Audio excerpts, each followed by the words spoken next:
എൻസൈക്ലോവിങ്സിന്റെ പുതിയൊരു വീഡിയോയിലേക്ക് നിങ്ങൾക്ക് ഏവർക്കും സ്വാഗതം. ഈ വീഡിയോയിലൂടെ നിങ്ങളുമായി ഷെയർ ചെയ്യുന്നത് കേരളത്തിൽ വേനൽ ചൂട് കൊടുമ്പിരി കൊള്ളുമ്പോഴാണ് ആശ്വാസ വാർത്ത എത്തുന്നത്. വരാനിരിക്കുന്ന മെയ് മാസത്തിൽ അതിശക്തമായിട്ടുള്ള വേനൽ മഴയ്ക്ക് സാധ്യതയുണ്ടെന്നാണ് പുതിയ റിപ്പോർട്ടുകൾ പുറത്തുവരുന്നത്. ഇത് ചൂടിന് ശമനമാകുമോ അതോ നാശനഷ്ടങ്ങൾ ഉണ്ടാകുമോ? വിശദമായിട്ടുള്ള വിവരങ്ങളാണ് ഈ വീഡിയോയിലൂടെ ഷെയർ ചെയ്യുന്നത്. നമ്മുടെ വീഡിയോസ് ആദ്യമായി കാണുന്ന സുഹൃത്തുക്കാണെങ്കിൽ ആദ്യമേ തന്നെ ചാനൽ ഒന്ന് സബ്സ്ക്രൈബ് ചെയ്യുക. അപ്പോൾ നമുക്ക് വിശദാംശങ്ങളിലേക്ക് കടക്കാം. കാലാവസ്ഥാ നിരീക്ഷണ കേന്ദ്രത്തിന്റെ ഏറ്റവും പുതിയ കണക്കുകൾ പ്രകാരം കഴിഞ്ഞ ഏപ്രിൽ മാസത്തെ അപേക്ഷിച്ച് വരാനിരിക്കുന്ന മെയ് മാസത്തിൽ കേരളത്തിൽ മഴയുടെ അളവ് ഗണ്യമായിട്ട് വർദ്ധിക്കുവാൻ സാധ്യതയുണ്ട്. സാധാരണ ലഭിക്കുന്നതിനേക്കാൾ കൂടുതൽ വേനൽ മഴ ഇത്തവണ മെയ് മാസത്തിൽ നമുക്ക് ലഭിക്കുന്നതാണ്.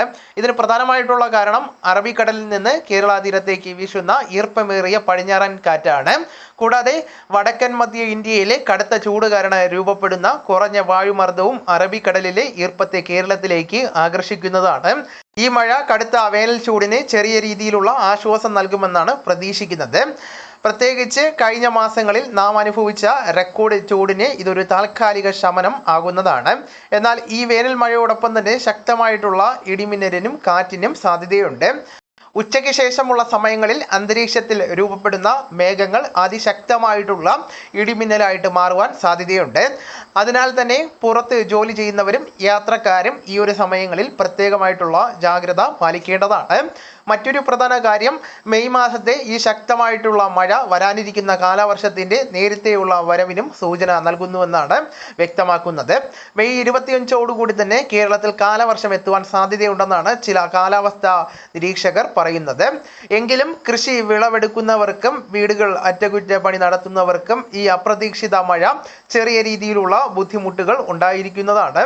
അതോടൊപ്പം തന്നെ അതിനാൽ തന്നെ വരും ദിവസങ്ങളിൽ കൃത്യമായിട്ടുള്ള മഴ അറിയിപ്പുകൾക്കായിട്ട് ഓരോ ജില്ലയിലും പ്രത്യേകമായിട്ടുള്ള പ്രാദേശികമായിട്ടുള്ള വിവരങ്ങൾ ശ്രദ്ധിച്ച് നിങ്ങൾ മനസ്സിലാക്കേണ്ടതാണ്. അതോടൊപ്പം തന്നെ നാം സ്വീകരിക്കേണ്ട ചില പ്രധാനപ്പെട്ട മുൻകരുതലുകൾ നമുക്ക് പരിശോധിക്കാം. മഴ ലഭിക്കുന്നത് ആശ്വാസകരമാണ് എങ്കിലും വേനൽ മഴയ്ക്കൊപ്പമുള്ള ഇടിമിന്നൽ അതീവ അപകടകാരിയാണ്.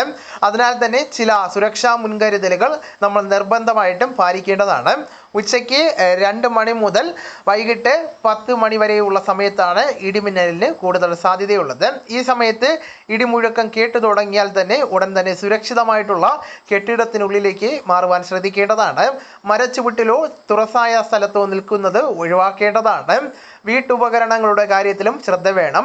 മിന്നലുള്ള സമയത്ത് TV, ഫ്രിഡ്ജ് തുടങ്ങിയ ഇലക്ട്രോണിക് ഉപകരണങ്ങളുടെ പ്ലഗ് ഊരിയിടുന്നതിനും ഷോർട്ട് സർക്യൂട്ട് ഒഴിവാക്കുവാൻ സഹായിക്കുന്നതാണ്. അതുപോലെ തന്നെ ഈ ഒരു സമയത്ത് മൊബൈൽ ഫോൺ ചാർജ് ചെയ്യുന്നതും ഒഴിവാക്കുക. ജലാശയങ്ങളിൽ കുളിക്കുന്നതും മീൻ പിടിക്കുവാൻ പോകുന്നതും ഈ ഒരു സമയത്ത് അപകടങ്ങൾ ക്ഷണിച്ചു വരുത്തുന്നതാണ്. കർഷകർ പ്രത്യേകമായിട്ടും ശ്രദ്ധിക്കേണ്ട ഒന്നാണ് വിളകളുടെ സംരക്ഷണം. വിളവെടുപ്പിന് പാകമായിട്ടുള്ള നെല്ല്, കുരുമുളക് തുടങ്ങിയവ മഴ നനയാതെ സൂക്ഷിക്കുവാനുള്ള ക്രമീകരണങ്ങൾ നേരത്തെ തന്നെ ചെയ്യുക. വിളവെടുപ്പിന് പാകമായിട്ടുള്ള നെല്ല്, കുരുമുളക് തുടങ്ങിയവ മഴ നനയാതെ സൂക്ഷിക്കുവാനുള്ള ക്രമീകരണങ്ങൾ നേരത്തെ തന്നെ ചെയ്യേണ്ടതാണ്. കാറ്റിൽ മരങ്ങൾ വീഴുവാനുള്ള സാധ്യതയുള്ളതിനാൽ വീടിന് ചുറ്റുമുള്ള അപകടകരമായിട്ടുള്ള മരച്ചില്ലകൾ വെട്ടിമാറ്റുവാനും ശ്രദ്ധിക്കേണ്ടതാണ്. റോഡുകളിൽ വെള്ളക്കെട്ടിനും കാഴ്ച മങ്ങുവാനും സാധ്യതയുള്ളതിനാൽ വാഹനം ഓടിക്കുന്നവർ വേഗത കുറച്ച് ശ്രദ്ധിച്ച് മാത്രം യാത്ര ചെയ്യേണ്ടതാണ്. അതോടൊപ്പം തന്നെ നമ്മൾ ചുരുക്കത്തിൽ ഈ ഒരു മെയ് മാസം മഴയുടെ മാസമായിരിക്കും. കാലാവസ്ഥാ വകുപ്പിന്റെ ഓരോ ദിവസത്തെയും കൃത്യമായിട്ടുള്ള മുന്നറിയിപ്പുകൾ ശ്രദ്ധിക്കേണ്ടതാണ്. ഈ വിവരങ്ങൾ നിങ്ങളുടെ സുഹൃത്തുക്കളിലേക്കും മറ്റു ഗ്രൂപ്പുകളിലേക്കും കൂടെ ഷെയർ ചെയ്യുക. നമുക്ക് തുടർന്നും വിജ്ഞാനപരമായിട്ടുള്ള മറ്റു വീഡിയോസും ആനുകാലിക വിവരങ്ങളുമായിട്ട് വീണ്ടും കാണാം. അതുവരെ ഗുഡ് ബൈ.